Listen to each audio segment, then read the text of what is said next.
Michael, tomorrow we have, going tonight and tomorrow, we have a chance of bad weather, severe weather.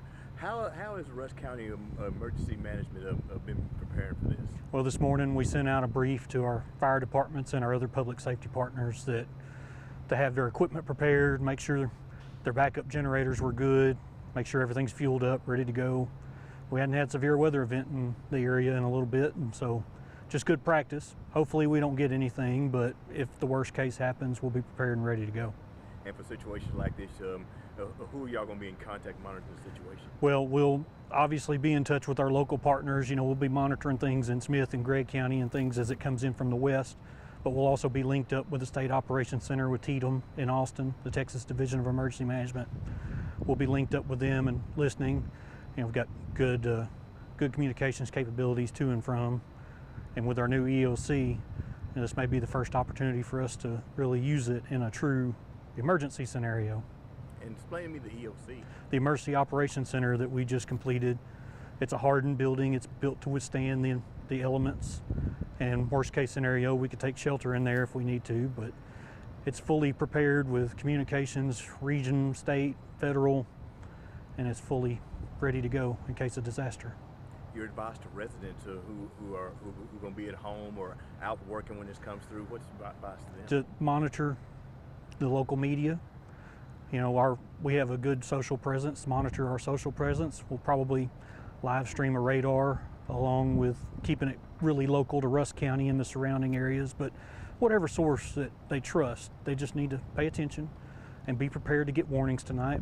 We've got an alerting system. I know KLTV, KTRE, they have another alerting system. Just whatever we've got to use to be prepared for tonight's event. And as the weather rolls in, I know y'all be monitored, but you also have your partners like Rusk County, Henderson County, Rusk County Sheriff's Office, and Henderson Police Department. They're going to be out and about, guys on patrol who'll be monitoring, who'll be able to say, "Hey, we look like we got something coming in over there." Right. All the different agencies will be able to out in the field, be able to help you out, let you know what's going on. Yeah, they stage pretty strategically, and they'll be out, and we'll have our spotter network will be activated. Most of them will just watch from home, but there will be a few of us out in the field to monitor, and we'll be able to report back to a central point. And with a situation like this, you can always be prepared, but you can always be prepared to expect the unexpected in a way. Right. There's always it seems to always be a surprise when severe weather events roll in, and you know, just because a town like Mount Enterprise, they may miss the worst of it this time, you know, that couldn't be the same for a place like Kilgore or Tatum. You just don't ever know. Usually every event, one of our communities will end up dealing with something that's rather unpleasant. Any families like that, sir?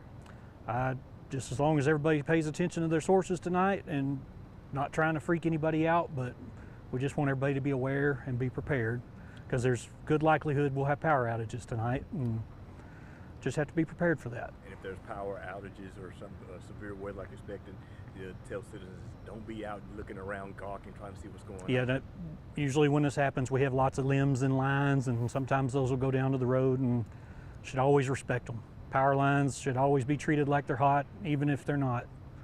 You know, that's the number one worst case scenario that can happen here, is actually catching a line that didn't trip, and with it being as wet as it'll be, it's always dangerous.